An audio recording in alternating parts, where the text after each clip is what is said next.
وہی بولے جسے اردو آئے۔ محترم پرنسپل صاحبہ، تمام اساتذہ کرام اور میرے عزیز ساتھیوں، السلام علیکم ورحمۃ اللہ وبرکاتہ۔ صبح خیر۔ آج کی خاص اسمبلی اردو کلب کی جانب سے منعقد کی جا رہی ہے، تو میں قانتہ حنان اور میں بریرہ صدیقی آج کی اسمبلی میں آپ کا خیر مقدم کرتے ہیں۔ اردو جی ہاں، اردو ہندوستانی تہذیب و ثقافت کی آئینہ دار ہے۔ یہ قومی وراثت کا سرمایہ اپنے اندر سموئے ہوئے ہے۔ اردو آپسی ہم آہنگی اور اتفاق و اتحاد کو مضبوط کرتی ہے۔ یہ اردو ہی ہے جس سے محبت کی خوشبو آتی ہے۔ اردو خالص ہندوستانی زبان ہے جس کی پیدائش ہندوستان میں ہوئی ہے۔ اردو ادب و سلیقے سے پیش آنا سکھاتی ہے۔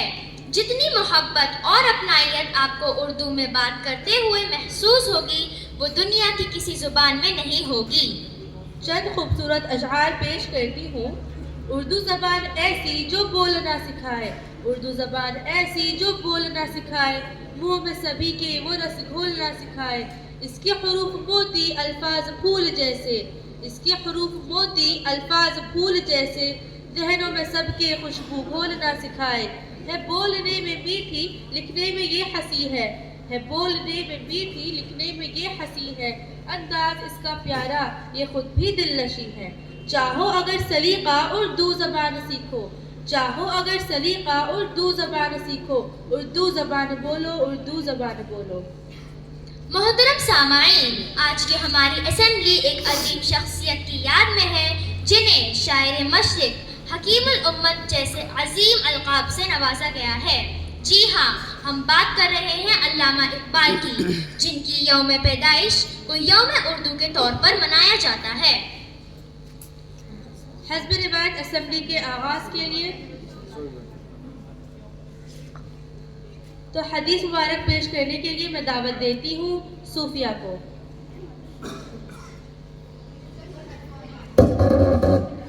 السلام علیکم۔ آج کی حدیث، من لا یرحم لا یرحم، جو رحم نہیں کرتا ان پر رحم نہیں کیا جاتا۔ شکریہ۔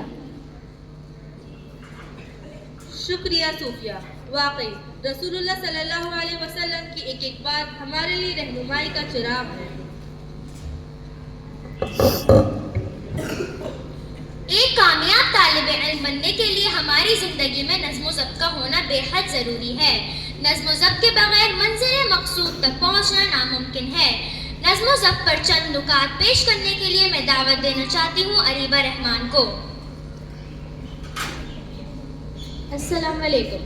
اگر آپ اسکول سے غیر حاضر رہے ہو تو اسکول آنے کے بعد اپنا کام پورا کریں۔ اگر آپ کو اسکول یا کلاس روم میں کوئی ایسی چیز یا حرکت دکھائی دے جو نقصان دہ ہو تو فوراً اطلاع دیں۔ شکریہ۔ شکریہ اریبہ۔ اب آج کا لفظ پیش کرنے کے لیے میں دعوت دیتی ہوں وریشا کو۔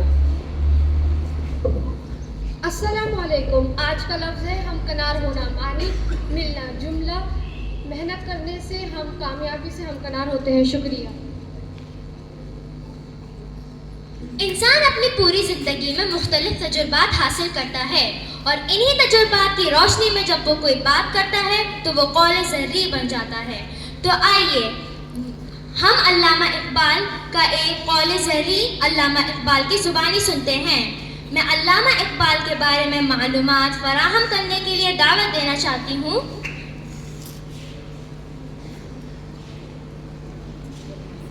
انم کو۔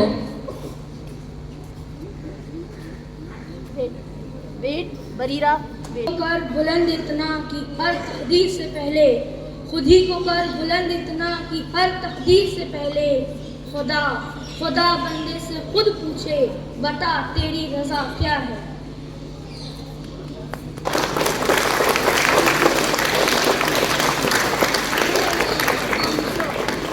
السلام علیکم۔ سب سے پہلے آپ سب کو یوم اردو کی مبارکباد پیش کرتی ہوں۔ محمد اقبال، علامہ ڈاکٹر محمد اقبال سیالکوٹ میں 1877 میں پیدا ہوئے۔ انہوں نے سیالکوٹ ہی میں امتیاز کے ساتھ انٹرنس کا امتحان بھی پاس کر لیا تھا، پھر لاہور میں اعلیٰ تعلیم پائی۔ کچھ دن بعد وہ یورپ گئے اور انگلستان سے قانون کی پڑھائی کی اور جرمنی سے فلاسفی میں ڈاکٹریٹ کی ڈگری بھی حاصل کی۔ ابتدائی زمانے کے شروع ہی سے اقبال شعر کہنے لگے تھے. آگے چل کر انہوں نے اپنی شاعری کو اپنے پیغام اور فکر کے اظہار کا ذریعہ بنایا. وہ حرکت و عمل اور خودی کی تعلیم دیتے تھے اور ان خوبیوں کو انسانیت کی بقا کے لیے ضروری سمجھتے تھے. اردو میں ان کے شعری مجموعے ہیں بانگ درا، بال جبریل، ارمغان حجاز اور ضرب کلیم. فارسی میں بھی ان کے کئی شعری مجموعے شائع ہوئے. اقبال کو 20ویں صدی کا سب سے بڑا ہندوستانی شاعر کہا جا سکتا ہے. انہوں نے ہندوستانیوں کو ذہنی اور تہذیبی غلامی سے آزاد کرایا. اقبال کی شاعری میں تغزل، ڈرامہ، فلسفی، پیغام عمل سب اس طرح گھل مل کر ایک ہو گئے ہیں کہ وہ اپنی طرح کی بے نظیر چیز بن گئے ہیں. شکریہ.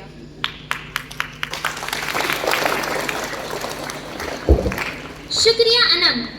ایک سبق آموز نظم علامہ اقبال کی پیش کرنے کے لیے میں دعوت دیتی ہوں شاریہ اور یحییٰ کو. مائک نیچے کر دیجیے. السلام علیکم ورحمۃ اللہ وبرکاتہ. نظم ہمدردی.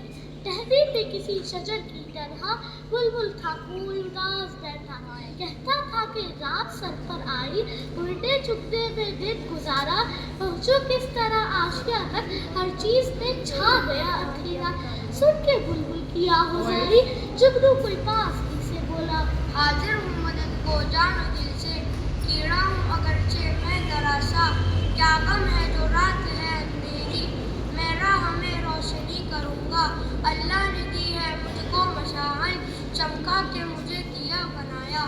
ہے لوگ وہی جہاں میں اچھے، ہے لوگ وہی جہاں میں اچھے، آتے ہیں جو کام دوسروں کے. شکریہ.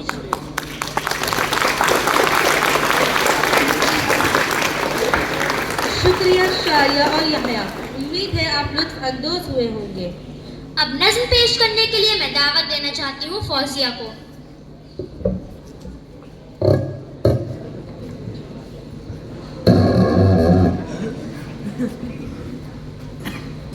ایک تھی اردو ایک تھی انگلش، دونوں میں رہتی تھی رنجش. انگلش گوری ہٹی کٹی، اردو دبلی پتلی پٹی. انگلش کے ہونٹوں پر گالی، اردو گاتی تھی قوالی. دونوں کے انداز الگ تھے، سوز الگ تھے، ساز الگ تھے. انگلش ایک مضبوط زبان تھی، اردو بھی مخلوط زبان تھی. سارے جہاں کے رنگ تھے اس میں، سترنگی آہنگ تھی اس میں. انگلش کے لاکھوں متوالے، اردو والے بھولے بھالے. انگلش کے چرچے بھی بہت تھے، مہنگی تھی خرچے بھی بہت تھے. انگلش کے مداح تھے گھر گھر، بول رہے تھے سب فر فر فر فر. دونوں کا ٹکراؤ عجب تھا، گھاؤ عجب تھا، الجھاؤ عجب تھا. لیکن اردو اردو ٹھہری، ہر ایک بات تھی اس کی گہری. اپنے قول پہ پوری اتری، ہر ماحول پہ پوری اتری. مجھ کو انگلش راس نہ آئی، وہ بھی میرے پاس نہ آئی. انگلش دھوپ تھی اردو سایہ، میں نے اردو کو اپنایا. اردو نے تہذیب سکھائی، جینے کی ترتیب سکھائی. شکریہ.